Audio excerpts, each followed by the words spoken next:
Inilah pentingnya ilmu. Kalau orang sudah berilmu, yang jadi patokan utama itu adalah dalil, adalah Al-Quran, sunnah Nabi, pendapat ulama. Nah, ini penting. Baik, ini poin yang pertama adalah ilmu, dan ilmu ini yang dimaksud adalah ilmu agama. May yuridillahu bihi khairan yufaqihu fid din. Siapa yang diinginkan Allah Subhanahu wa taala menjadi baik, maka didalamkan Allah ilmu agamanya. Ilmu politik bagus, ilmu ekonomi bagus, tapi politik yang berdasarkan agama. Ekonomi yang berdasarkan agama. Memangnya dalam agama Islam ada ilmu politik? Oh ya, fikih siasah, siasah asy-syar'iyyah. Jadi poin yang pertama yang perlu kita bahas adalah bahwa berilmu tentang syariat ajaran agama Islam. Wassalatu wassalamu ala Rasulillah wa ala alihi wa sahbihi wa man tabi'ahu wa mawalah. Subhanaka la ilma lana illa ma 'allamtana innaka antal alimul hakim. Rabbi shrah li sadri wa yassir li amri wa hlul 'uqdatam min lisani yafqahu qawli. Allahumma 'allimna ma yanfa'una wanfa'na bima 'allamtana innaka antal alimul hakim. Bang Alvin Firdaus beserta seluruh tim yang ada di Pontianak, tim yang ada di Riau, Bapak, Ibu, Abang, Kakak, Adik hijrah bersama Ustadz Abdul Somad yang dimuliakan Allah Subhanahu wa taala. Bersedekah atau bayar zakat. Ada orang rajin sedekah tapi tak pernah bayar zakat. Bersedekah atau bayar hutang. Ada orang yang rajin bersedekah tapi dililit hutang. Jadi itu menjadi pertanyaan bagi sebagian orang. Maka kajian kita malam ini adalah fikih prioritas. Apa yang diprioritaskan? Bagaimana cara memprioritaskan sesuatu? Apa dasarnya? Poin yang pertama adalah ilmu. Jadi bukan perasaan. Pikiran seperti lautan yang tak berpantai. Mikir aja ke sana kemari. Lalu kemudian rasa itu langit yang tak bertepi. Lalu yang menjadi batasannya apa? Yang menjadi batasannya adalah ilmu. Ilmu tentang apa? Ilmu tentang ajaran Islam. Sumbernya apa? Sumbernya Al-Quran. Hadis Nabi Muhammad Sallallahu Alaihi Wasallam. Jadi itulah pentingnya ngaji itu. Solawat penting. Bukan tidak penting tuh solawat. Marilah hadir majlis solawat. Sallallahu ala Muhammad marhaba. Bagus, tidak salah salawat. Mari hadiri majelis zikir.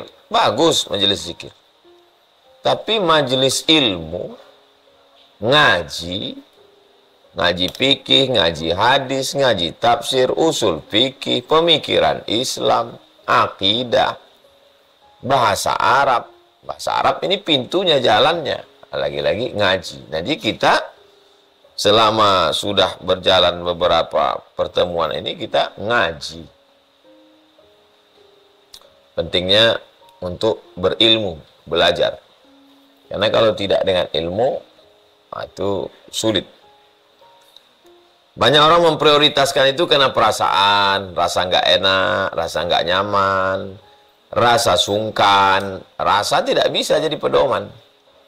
Karena kalau berpedoman pada rasa, orang yang biasa sholat zuhur 4 rakaat, ketika disuruh dia qashar, aduh kok rasanya nggak nyaman ya Ustaz.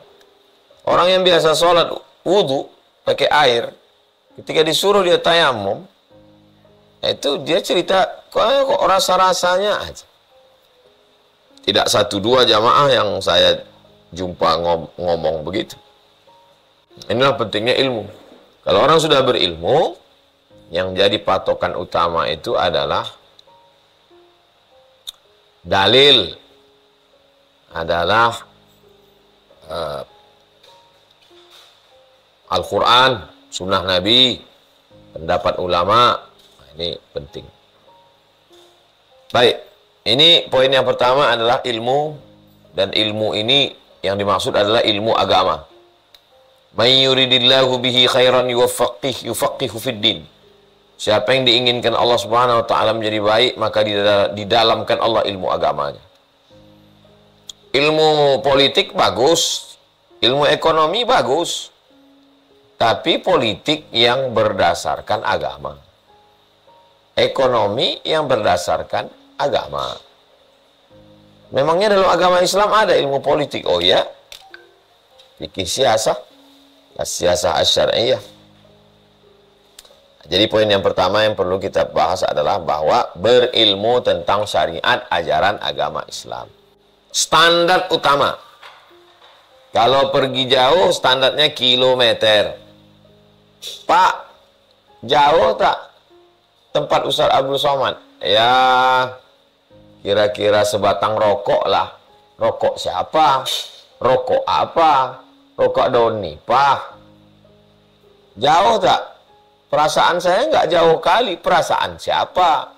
Membandingkannya dengan apa? Jadi tidak bisa pakai perasaan. Jauhnya berapa? Pasti jawabannya. Kilometer 19. Udah 19, oh itu bayang orang. Oh dari sini. Berapa lama saya nunggu? Ya agak-agak kopi panas jadi dingin lah. Kapan? Musim apa? Musim salju. Jadi standarnya nggak jelas. Berapa lama saya tunggu? 5 menit, 10 menit. Itu yang dimaksud dengan syariat. Jadi kalau tidak ada syariat Islam, hancurlah dunia ini.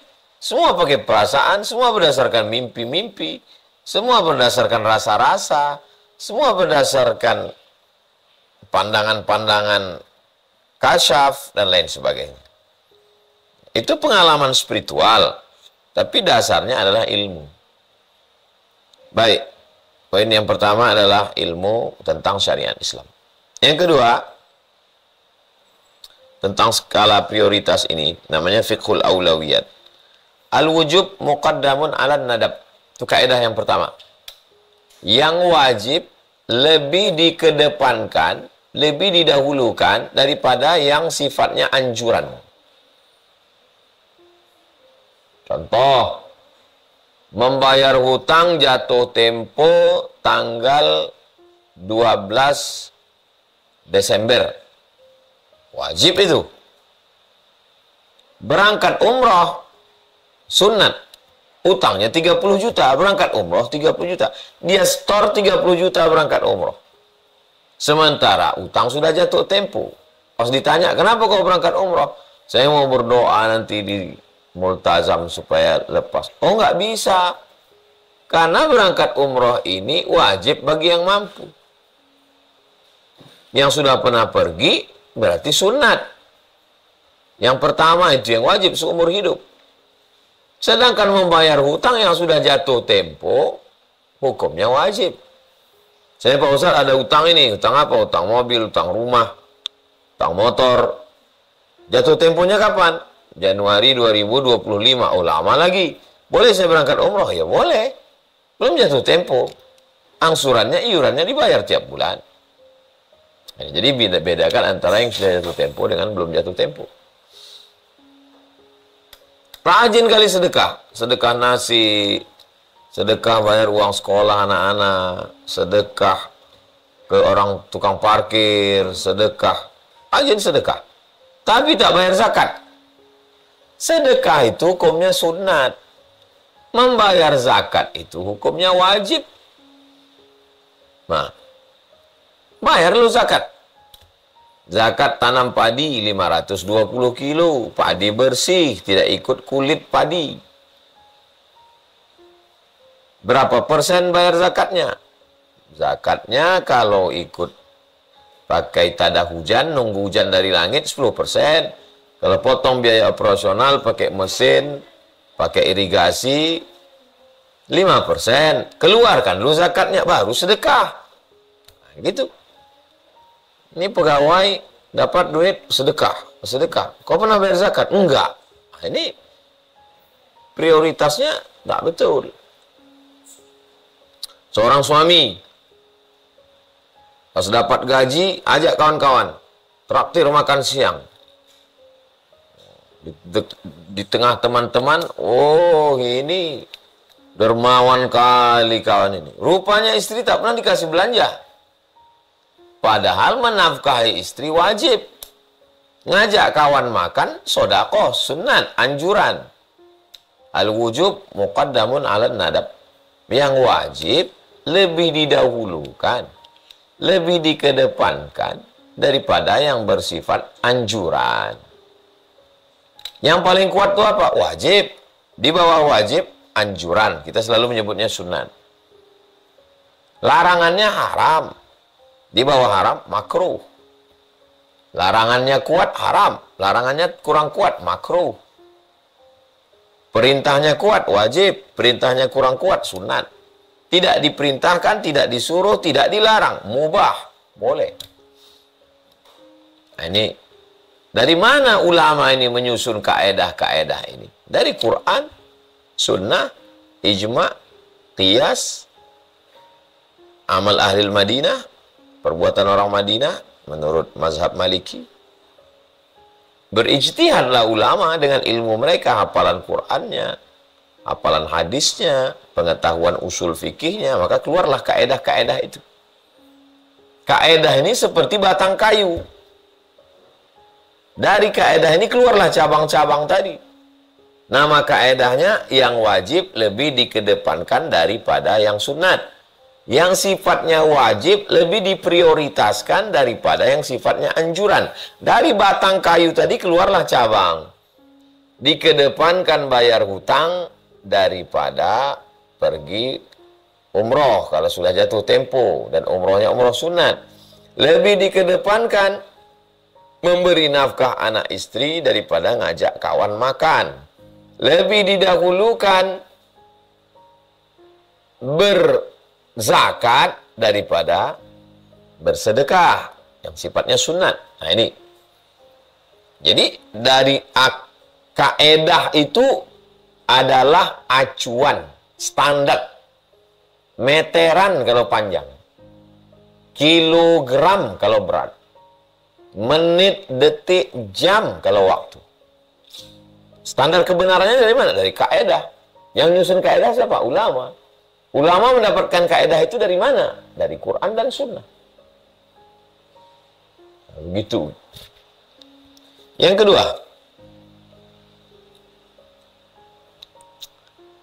kedua. Al-wujubu 'alal faur muqaddamun 'alal wujub 'alat tarakhi. Ada yang ketiga, pertama berilmu, yang kedua yang wajib lebih dikedepankan daripada yang anjuran, yang ketiga yang wajibnya segera lebih diprioritaskan daripada yang wajib tapi boleh ditunda. Sama-sama wajib. Tapi yang satu ini wajibnya bisa ditunda. Yang satu ini wajibnya segera. Kalau ketemu antara dua ini berbenturan, mana yang lebih kita dahulukan? Maka yang wajib segera lebih diprioritaskan daripada yang wajib bisa ditunda. Itu kaidah. Contoh, cabangnya. Wajib tapi bisa ditunda. Apa dia? Sholat. Sholat itu wajib, tapi bisa ditunda. Menolong orang yang tenggelam dalam sumur, dalam kolam, wajib, tapi tak bisa ditunda. Kalau ditunda mati orang. Allahu Akbar, Allahu Akbar. Kan wajib tuh sholat. Begitu masuk waktu, wajib sholat. Ada orang masuk sumur, sholat dia dulu. Pas ditanya, kenapa kau sholat? Sholat ini hubungannya dengan Allah. Matilah orang. Sholat ini waktunya panjang. Ada awal waktu, ada tengah waktu, ada ujung waktu. Tapi jangan kaedahnya dibalik. Kok kenapa aku tengok tak pernah sholat ke masjid? Iya, tapi iya betul, sholat ini wajib. Tapi ada satu lagi yang wajib, apa? Laporan ke atasan. Masa wajib tiap hari sampai tak pernah ke masjid? Makanya orang kalau ngaji fikih terus, itu cerdasnya luar biasa. Karena pisaunya tuh diasah. Tapi dia akan menjadi orang yang paling pandai untuk berkilah. Makanya ngaji itu mesti 3. Fikih, akidah, malu sama Allah. Masa aku nipu Allah? Aku tahu dalam tubuh hatiku yang mana nggak ada adab ini. Makanya muncul adab fauqal ilmi.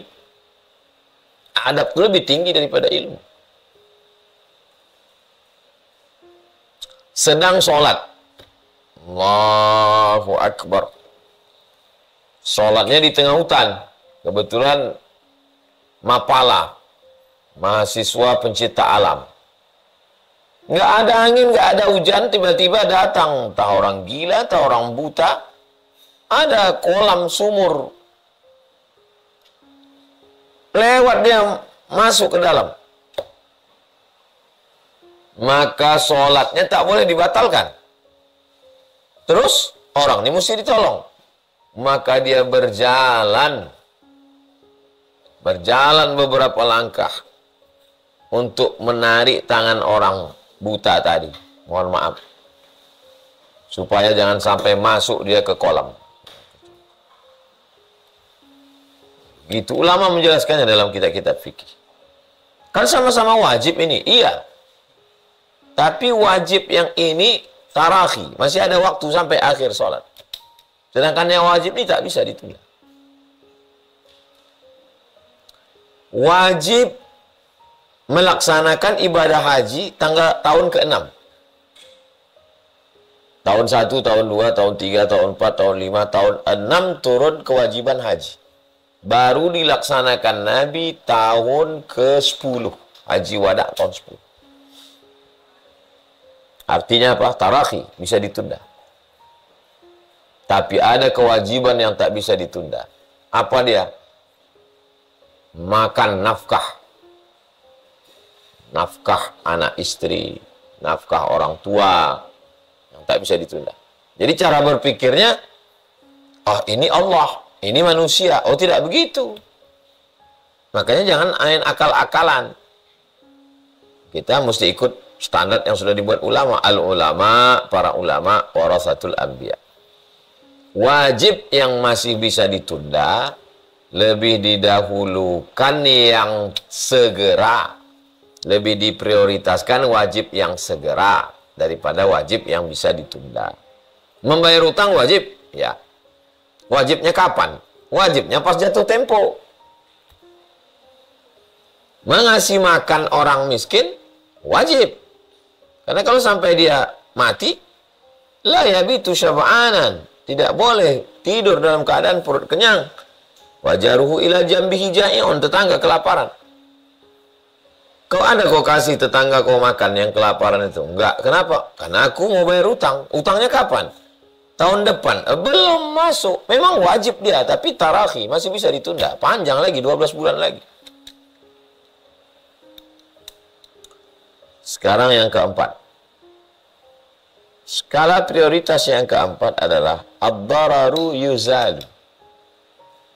Ad-dararu, kalau dilihat ada sesuatu yang mudaratkan, wajib dihilangkan. Kita lewat di suatu jalan, ada yang memudaratkan.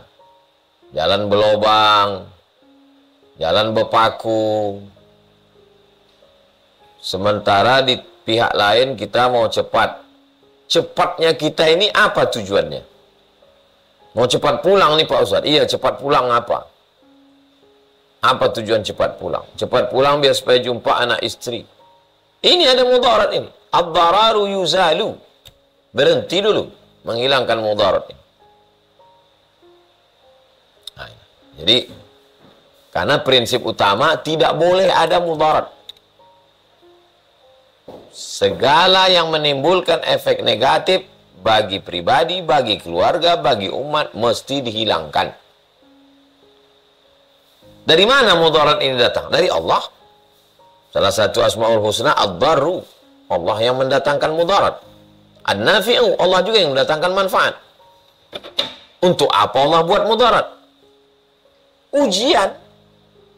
Jadi kalau ada orang berpikir ini mudarat, ya kita biarkan aja lah. Ini kan dari Allah juga. Ini lain ini kajiannya.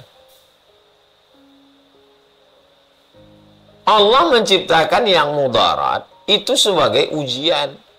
Allah ciptakan anjing, Allah ciptakan babi, Allah ciptakan setan. Ujian. Sama macam guru. Guru multiple choice, jawaban diciptakannya A, B, C, D, E.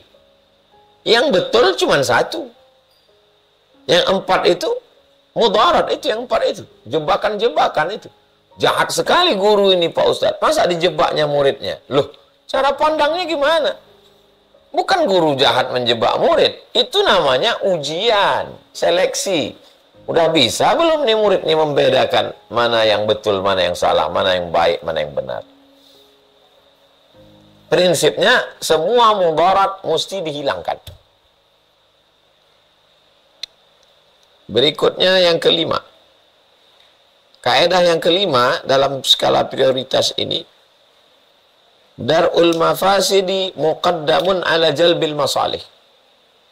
Menolak negatif lebih diutamakan daripada mengambil manfaat.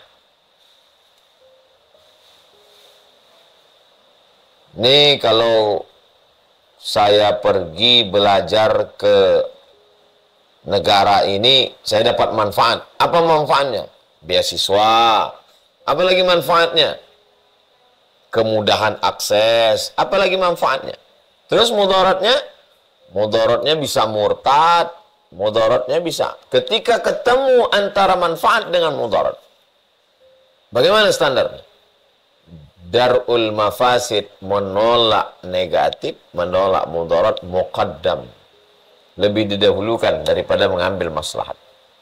Ustaz, anak saya lulus Pak Ustaz di kota Anu, tapi dia lulus juga di Universitas Riau. Kalau dia di kota Anu itu siapa kawannya di sana? Ya kos-kosan sama teman-teman Pak Ustaz. Ada keluarga? Tak ada. Ada sepupu, kawan, adik, abang, tetangga dekat yang amanah? Tak ada Pak Ustaz.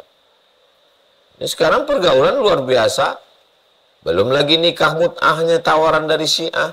Belum lagi aliran sesatnya. Sementara kalau dia kuliah di sini, standar sama-sama negeri. Ini ada orang tua mengawasi. Dar'ul mafasid, menolak mudarat, muqaddam ala jalbil masalih. Lebih diprioritaskan daripada mengambil manfaat. Selalu ada. Makanya kalau sebelum mengambil keputusan, sebelum ambil keputusan, saya ambil kertas. Saya lipat 2, saya garis di tengah. Positifnya ini. Negatifnya ini. Habis itu berpikir. Dar'ul mafasid muqaddam ala jalbil masalih. Menolak yang negatif lebih diutamakan daripada mengambil yang positif. Itu kaidah. Siapa yang membuat kaidah? Ulama. Dari mana kaidah itu datang? Dari Quran, dari hadis, dari ijma', dari qiyas, dari kehidupan sahabat, dari kehidupan Nabi. Dan para ulama itu dapat ilham. Apa pasti benar Pak Ustadz? Mendekati kebenaran lebih dekat daripada ijtihad kita. Nah, jadi yang jadi masalah ini sekarang, orang tidak ngaji, tidak berguru. Dia baca Quran, dia baca hadis. Lalu kata dia, kalau Imam Syafi'i berijtihad, aku pun juga bisa berijtihad. Kalau orang ngaji, tak mungkin saya, na'udzubillah saya akan ngomong gitu. Malulah saya dengan guru-guru saya. Sedangkan dengan guru-guru kita aja kita nggak ada apa-apanya. Apalagi mau membandingkan dengan Imam Syafi'i. Malu, di mana kita? Mau dibandingkan dengan Imam Nawawi, Imam Ramli, Imam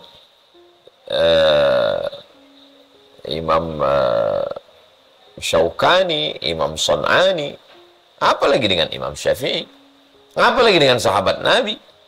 Ini berani berijtihad. Nah, ini tentang menolak mudarat lebih diutamakan. 6.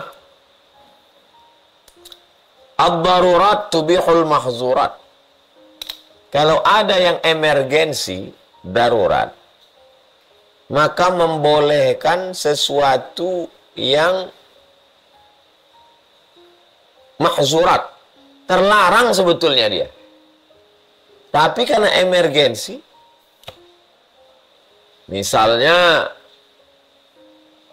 tinggal di desa terpencil, yang ada di situ tak ada bank Riau Kepri Syariah, tak ada bank syariah Indonesia, yang ada bank konvensional.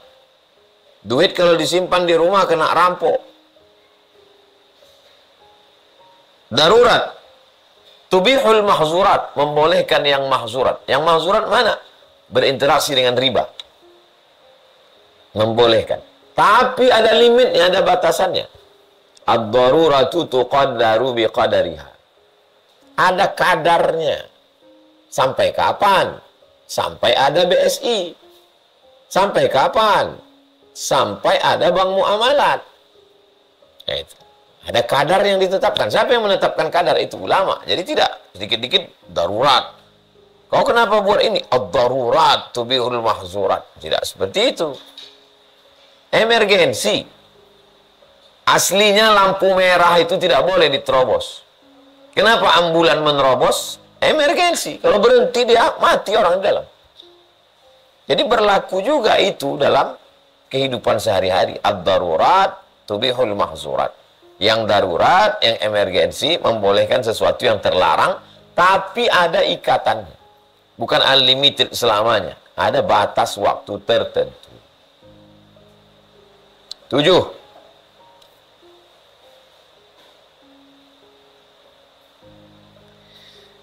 Ada kaedah namanya akhaffud dararain.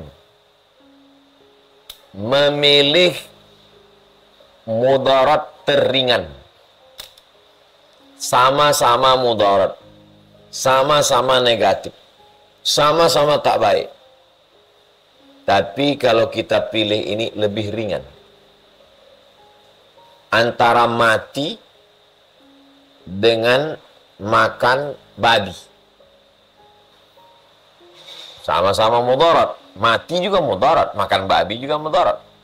Mana yang teringan mudaratnya? Makan babi. Akhafud dararain. Tinggal di negara minoritas muslim. Calon pemimpin yang akan diangkat dua-duanya tak seakidah. Ini dipilih mudarat. Ini pun dipilih mudarat. Tapi ini memang dia tak Islam. Tapi dia peduli pada orang Islam. Pemurah orangnya. Banyak orang yang tak seakidah dengan kita tapi lembut. Kalau yang ini ekstrim, memusuhi. Pokoknya ini negeri ini harus dibersihkan dari orang Islam. Orang Islam ini mesti dihabisi. Maka ketika itu berlaku kaedah akhaffud dararain. Pilih mudarat teringan. Saya Pak Ustadz nampaknya golput saya nih. Kenapa kok golput? Karena semua yang mau dipilih ini setan sama iblis saja semuanya Ustadz. Setan sama iblis sama-sama mudarat. Tapi setan lebih ringan mudaratnya. Karena iblis itu bosnya setan. Induk daripada semua jin yang jahat. Ada komunitas namanya jin. Yang jahat-jahat ini namanya setan. Induknya namanya iblis. Yang tak mati-mati itu iblis. Yang dari sejak zaman Adam sampai sekarang tak mati itu iblis. Adapun yang kroco-kroconya mati. Kullu nafsin dha'iqatul maut. Antara iblis sama setan. Pilih setan. Kenapa? Akhafud dararain. Lebih ringan mudaratnya. Sampai walaupun itu tidak terwujud itu dalam alam nyata. Ini kalimatnya berandai-andai. Itu di antara beberapa kaedah dalam ketika kita memilih, menetapkan beberapa pilihan. Apakah pilihannya 2 atau pilihannya 3 dalam masalah keseharian, dalam perusahaan, dalam kehidupan, dalam organisasi, dalam partai, dalam berjamaah, dalam keluarga, dalam bermasyarakat, kita pasti akan menemukan jalan buntu. Dan ketika kita untuk memilih, mana yang kita pilih? Padahal hal-hal yang kecil, yang sepele. Ada ibu sakit keras, jantung koroner, pecah pembuluh darah, anaknya satu-satunya kita tunggal. Kitalah yang menjaga dia di rumah. Dengan sholat berjamaah ke masjid. Sholat berjamaah wajib. Menjaga ibu ini, merengek dia mau merengek dia mau ganti pempes, pasang kateter, pasang ini, pasang infus. Ini pun wajib juga. Dan kitalah satu-satunya, kecuali adik-beradik ada 10 bisa sip-sipan. Pak Ustadz, saya menjaga orang tua saya atau saya ke masjid? Kau adik-beradik berapa orang? 10 Pak Ustadz. Ya ke masjid, tak ada alasan tak ke masjid. Ganti-gantian lah. Hari ini si A, hari ini si B, hari ini si C. Jadi jangan kita nih ketika menggunakan kaedah itu ke diri kita, muncul ada keinginan untuk memain-mainkan kaedahnya. Makanya saya dalam beberapa masalah, walaupun bisa saya jawab, insya Allah tidak saya jawab sendiri, karena takut saya mengkhianati ilmu. Saya tanyakan ke Ustadz, tanya ke kawan-kawan sahabat-sahabat di MUI, ini kasusnya begini, ini bagaimana? Oh, ini begini nih Ustadz. Oh, ternyata sama juga dengan pendapat. Kenapa kita mesti tanya orang lain? Karena dia tidak ada kepentingan.